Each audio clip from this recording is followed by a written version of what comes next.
जो नाम जप करता है, भगवत आश्रित है, भगवत मार्ग का पथिक, सबसे पहले उसमें एक क्षमता जागृत होती है, सामर्थ्य। क्या? द्वंद्व रहित।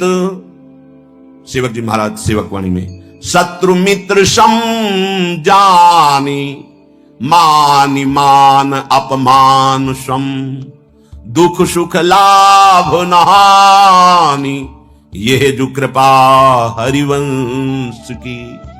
जिसके मुख में नाम चलता है और चित्त चरणारविंद के चिंतन में रहता है, मुख बरनत हरिवंश, चित्त नाम हरिवंश रति, मन सुमिरन हरिवंश। तो ये क्षमता आ जाएगी। क्या?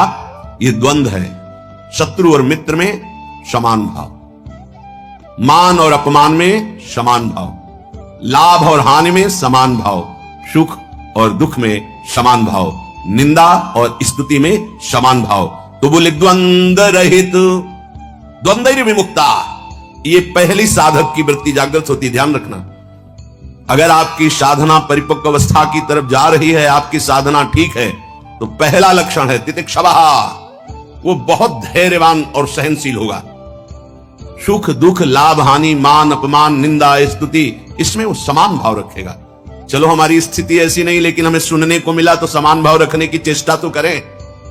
पूज्यपाद श्री उड़िया बाबा जी महाराज, यदि तुमसे कोई द्वेष करता है और तुम्हें भगवत प्राप्ति करनी, तो वो जब दिखाई दे तो उसके चरणों में प्रणाम करो। अगर पास से निकले तो राधे श्याम, वो भले ना बोले। अगर तुम ऐसा किए तो उसके बैठे हृदय में जो श्री भगवान हैं वो मिल जाएंगे तुम्हारे। अगर तुम्हारी दृष्टि दोषयुक्त हुई तो कर लो भजन। जब तक वो नहीं मिटाओगे तब तक भगवत प्राप्ति नहीं होगी। हरिवंश नाम लीन जे अजात शत्रु ते सदा। यह शुद्ध परमार्थ अध्यात्म की चर्चा है। यहां व्यवहार को भी अध्यात्म बनाया जाता है। प्रयत्न करो सहने का, मिटाने का। क्या गाली दे रहा है कोई, श्रवणेंद्रिय ने सुना, मन में जाके दाह पैदा हुई, ही नहीं, मेरे भगवान अपने समीप मुझे ऊंचाई देना चाहते हैं, प्रेम की ऊंचाई, ज्ञान की ऊंचाई, इसलिए ये कटु वचन बुलवा रहे हैं, मुझे सहन करना है। राधा राधा राधा, आगे निकल गए। जो सुख दुख मान अपमान लाभ हानि आदि द्वंद्वों को सह जाता है, देख लो, यहां लड़ना नहीं है, भक्ति सहना सिखाती। बोले कब तक सहेंगे? जब तक भगवान न मिल जाए। बोले वो तो बहुत ही दुष्ट हो जाएगा, अगर हर बार सहेंगे तो अगली बार और बढ़ के आएगा। कदापि नहीं। जो अपराध भक्त कर करे राम रोज पावक सो जरई, तुम सहो आग उधर लग जाएगी। उमा क्षमा सापौते भारी, अपने कर्म जाय अपकारी। तुम अपने को बचाओ, मालिक देख रहा है, वो ऐसा हिसाब करेगा। एक नवयुवक था जिसकी देखो हंसी उड़ाता था, बहुत परेशान करता था।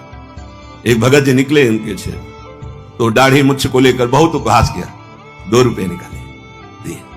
उसको लगा पीछे आ रहे थे आर्मी के, फिर उनका उपहास गिरा के 10-5 लाख तो थप्पड़ मारे ना। वो जो 2 रुपए दिए थे ना, हिसाब हो गया। अब दोबारा उस गली में नहीं खड़ा हुआ वो। राम रोष पावक सो जरी, तुम जाओ झुक के। वो आ रहा है झुकाने वाला, किसी रूप में रौंद के रख देगा उसको, क्योंकि उसका स्वभाव ऐसी जगह हाथ डालेगा जहां हाथ जल जाएगा।